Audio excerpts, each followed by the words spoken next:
Because I think if I had opened up with my mom at the time I was seeing some things, or to my dad at the time I was seeing some things, I don't know. Maybe there's a possibility my dad wouldn't have lost his life at that particular time. Maybe you could have escaped one death, and that might help you for the rest of your life. I had somebody in jail who told me he used to kill people. And he also told me that he used to bury some ladies in pulpits for churches. Then he would be sleeping. I would just see this guy jump up in the midnight in a place where there are over 144 people in Ikoyi prison center. The guy would just wake up, and I would ask him what happened. He said he has killed a lot of people in his life, and the spirit of the girls that they put inside a pillar in churches, those spirit of those girls are the ones disturbing him, not the guys that they fought and he killed them. Welcome everyone. I would like to share one of my experience as a kid, and part of the things that inspire me, that teach me towards the direction of life that I choose. And while I talk about this, I would hope that it makes sense to a lot of people. Now, I want to talk about one of my ghost experience, or few of my ghost experience as a kid, and part of my upbringing as a child. So part of my experience as a kid when I was growing up, I experienced a lot of things. And I know as Africans, we sometimes love to disbelieve what other people experience if it hasn't come to our experience. And that's a fine thing. It's okay not to trust people, not to believe the stories of other people. But I'm telling this story because it is my own reality and what happened. I believed I started seeing ghosts in my life when I was around 6 years old. I was 6 when I started having ghost experience. And I want to share it simply because you might have children who experience ghosts, and they might be trying to tell you things and you would not be paying attention. But that would probably be helpful if you can understand that some of them are being gifted in those areas. Now, when I was born, my dad got married to 2 wives, and my mother tends to be the second wife. My dad got married to the second wife simply because he was looking for a son then. At that particular time, according to Nigerian culture, we used to value male children. So my dad was looking for a male child. He already had 3 daughters, and my mom also gave him 1 daughter. And then before I knew, I came as the first son. And after I came as the first son, his first wife also had a child, a male child. And I was staying with my mom. They were living separately. When I became 4 years old, my dad demanded that my mom allow me to start living with him, including my sisters. And so we moved to the first wife's place, and she tends to be my stepmother. I wasn't happy at that particular time. Even while I was with my mom when I was 4 years old, I was an introverted person. I rarely talk to people. I love talking to my mom once in a while, but I really don't talk to people. The closest person I had then was my sister. So when I was there, when I was 4 years old, when I became 6, we have moved to another apartment, and we're living in a bigger apartment that my dad actually rented while he was building his own house. And during that period, I started noticing certain things. And that was when I would say I started experiencing. Now, before then, when I grew up, my mom told me certain stories about how I was born, what happened when I was born, certain things they did to protect me, and all those kind of stuff. And it's funny that I find myself in situations that I know I would have been dead. A lot of things would have happened to me. I would have lost in many ways, or probably I would be in jail. I would not be able to come out. But I have always figured out that something just happened along the line. Things change, and I just find myself being lucky. But not to deviate from what I was saying, I realized that while I was 6 years old, then I used to wee-wee at home. If you don't know what wee-wee means, what I meant by that statement is I used to bedwet when I was even 6 years old. And because of that, I was lying down on the floor while every other children were laying on their bed. We were in a children's room. Our room was very big. So I would lay on the floor, and the rest of them are on the bed. It came one night, and this happened. And after that incident, that was when I lost my dad. And that incident was that I woke up one midnight. I wanted to ease myself. Every single time I bedwet, My dad does not allow my stepmom to cane me, but the moment she sees that my dad has gone to work, then she's going to punish me and the rest of it. So I understood she was not my mom. I think that was one of the things that actually contributed to me being more introverted.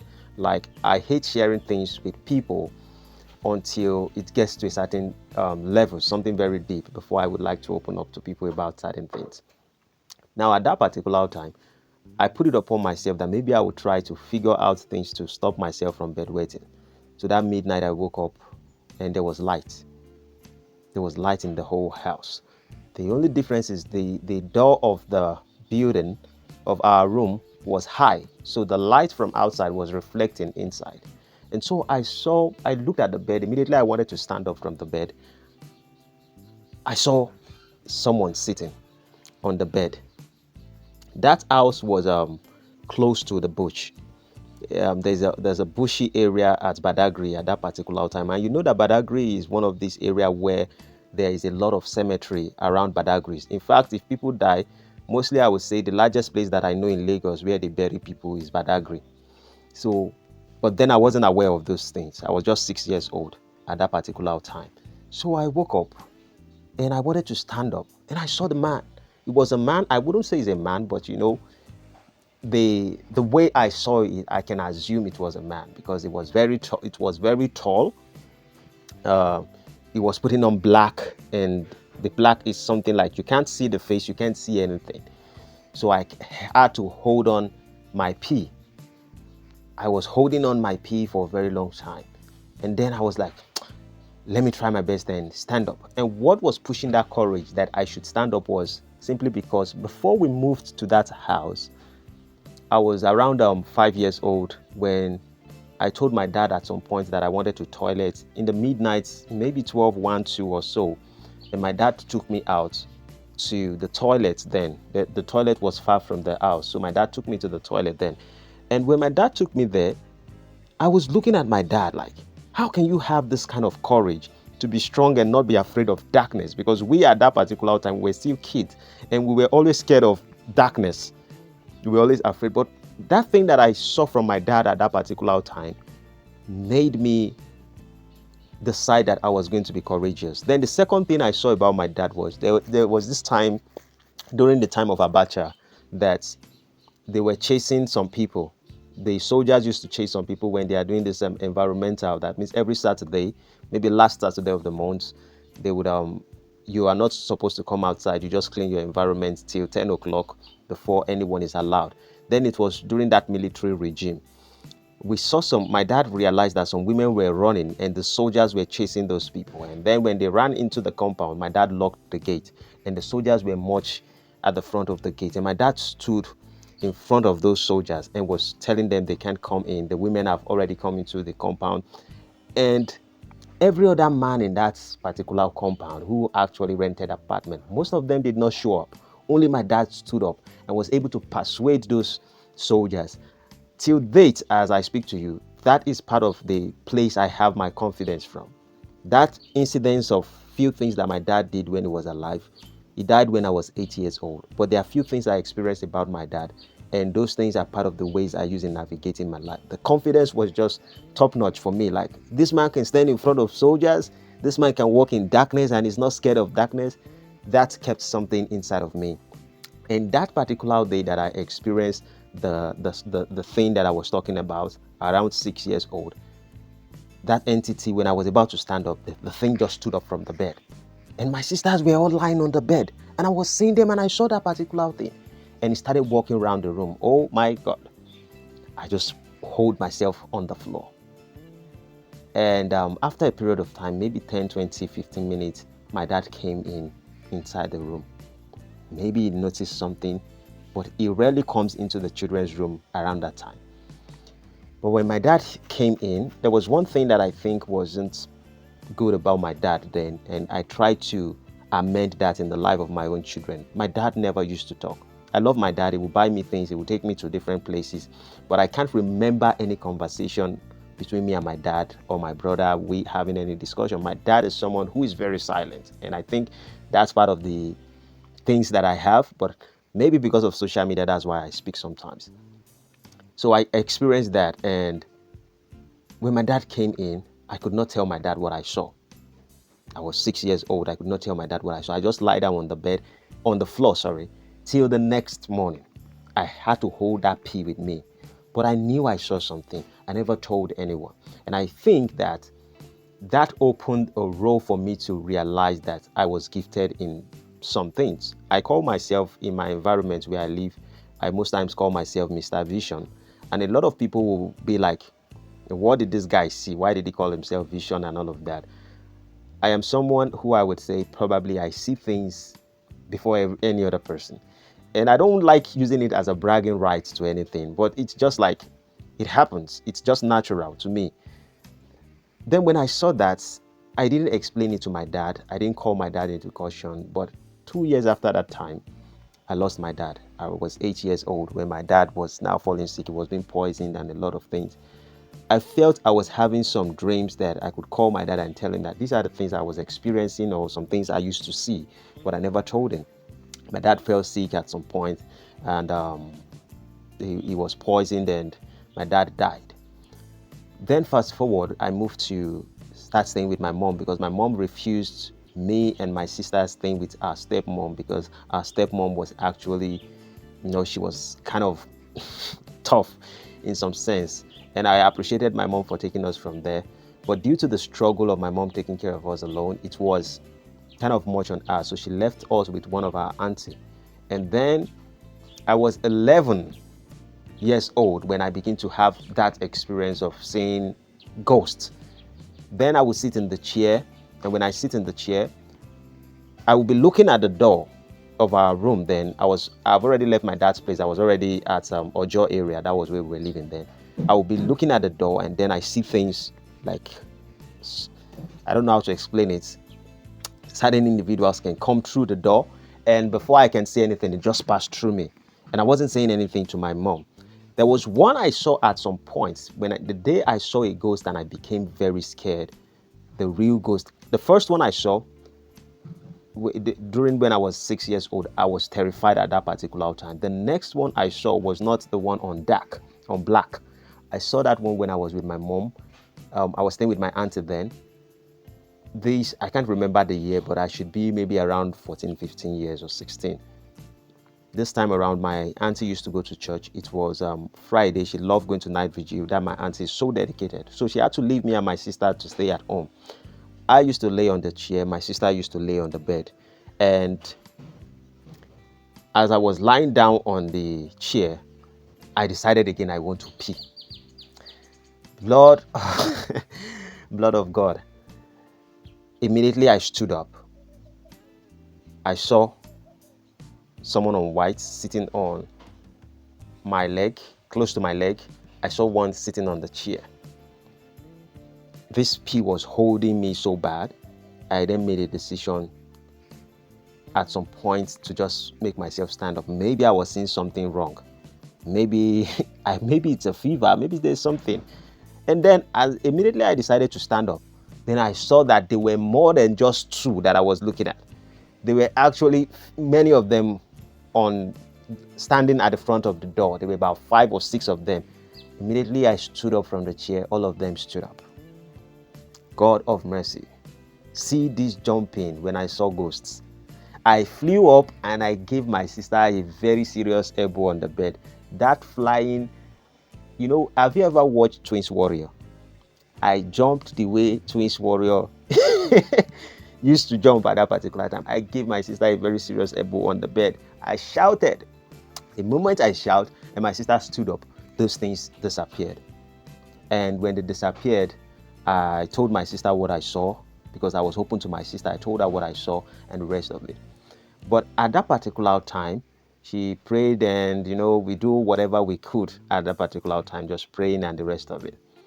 Fast forward, when I was around 19, 20 years old, I started experiencing ghosts stuff. I started seeing ghosts. It's for me, I don't see it as anything at this moment to be surprising.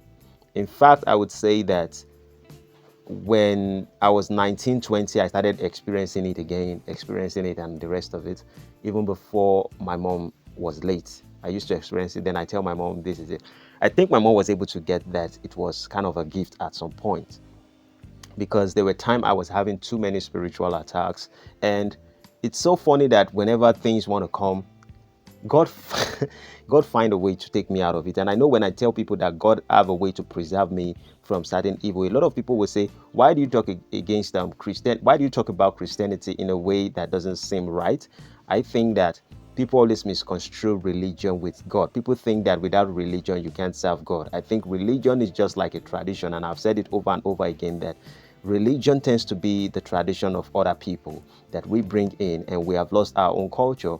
And losing our culture could have been, our culture was always religious at some point, until we made sure that we demonize what we had as people.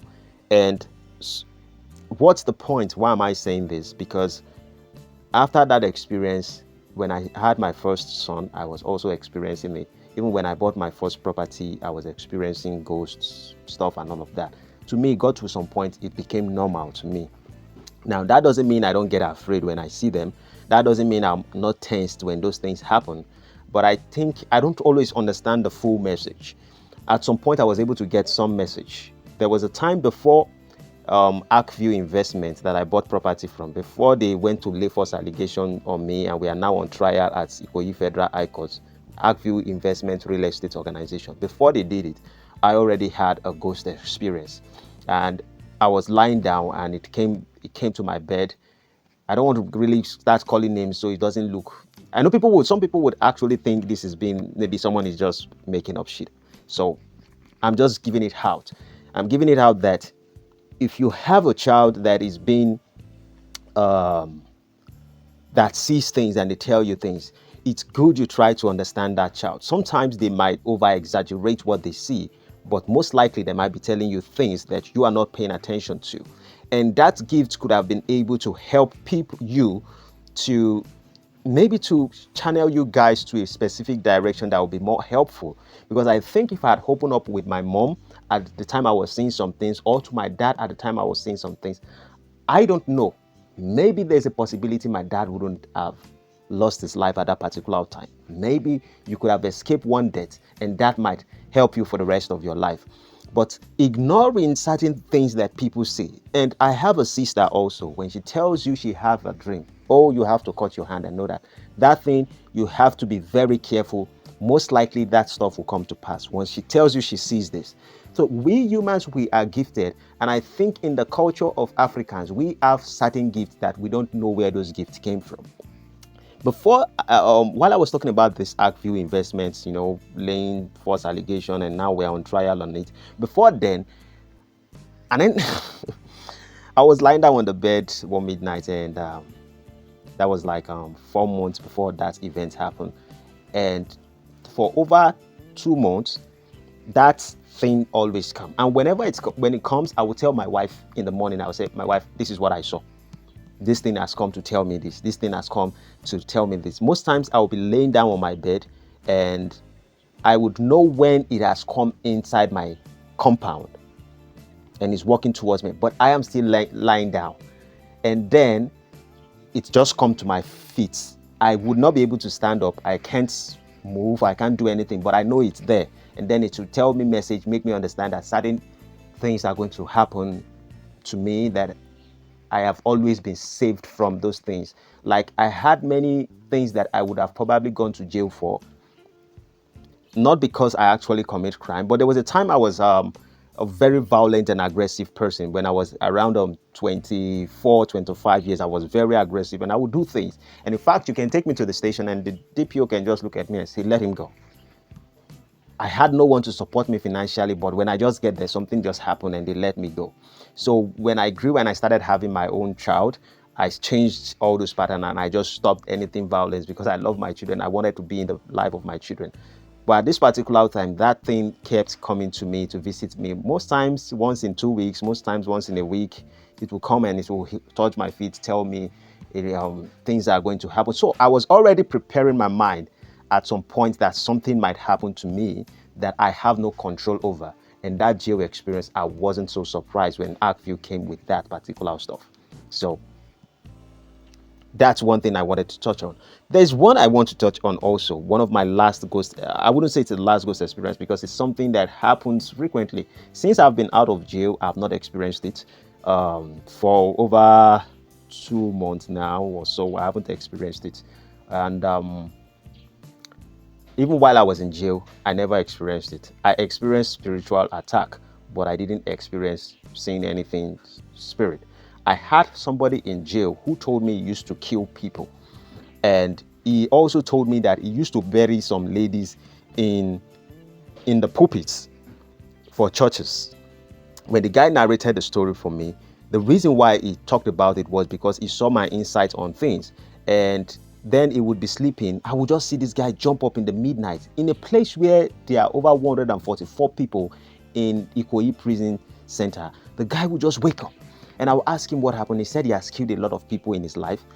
And the spirit of the girls that they put inside a pillar in churches, those spirit of those girls are the ones disturbing him, not the guys that they fought and he killed them.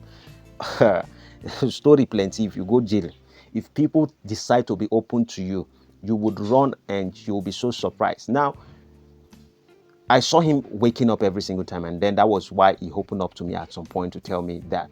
One of the things I also experienced was I was going to a church. I would not call the name of this church. There was a time my mom was alive. She used to take me to this church. I was a drummer in the church then. I used to play drum. So because of the distance of our house, they used to pay me to come on Saturday for choir practice, and then by Sunday after church service I would go home. So I used to stay in the general overseer's house. They gave me a very big building to stay. I have my room. They have many rooms and many rooms that people stay there.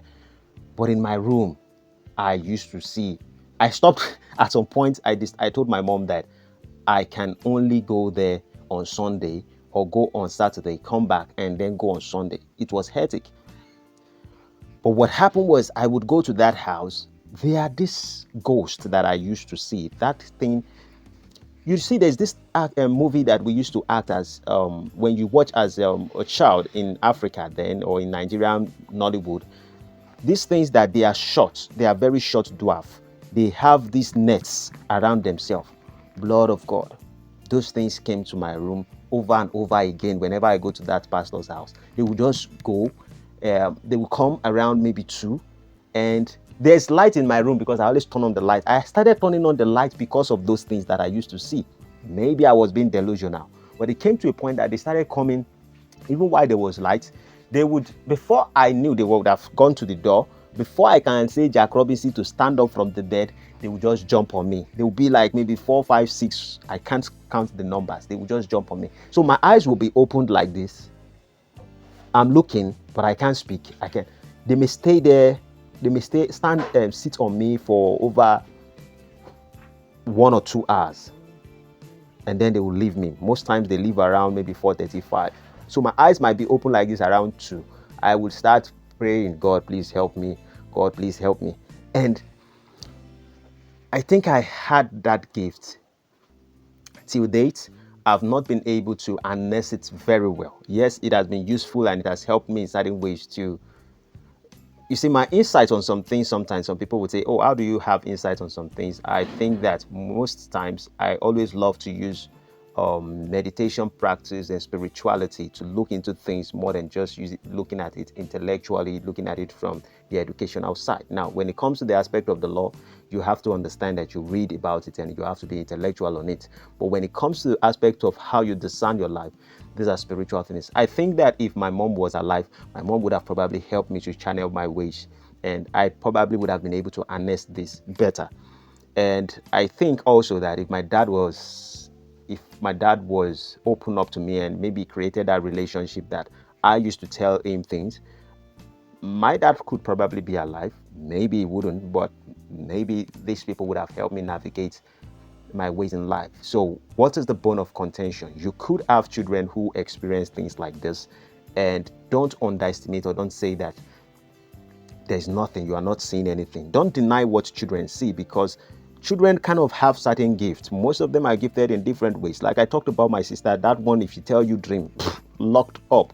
In fact, before the organization, the same Arkview Investment, came and used law enforcement to come and hold me. She called me and told me the dream that she dreamt 2 weeks before that time that police were everywhere. And when police actually came, they were everywhere. They came about 3 to 4 times before they came to arrest me. They came those times I probably would not be around. Then they came to my shop. Oh, I look like a governor or senator.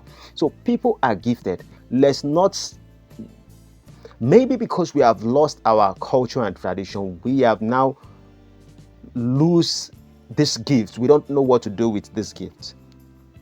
And so when people say certain things, I can have an insight on some things, but I'm not using that to say, oh, this is why I'm not using that. It's none of my profession. But I think that as Africans, we need to pay attention to certain things and pay attention to our children, because they could be gifted and they can see a lot of things that we as adults, due to the stress and trying to provide and trying to do a lot of things, we are not paying attention to. And sometimes these things will be able to help us. Remember, MKO Abiola's son said it that time in a recent episode he had on Mike on podcast. He said it. He said the day his mother was being killed, he felt it and he knew that something was going to go wrong with his mom.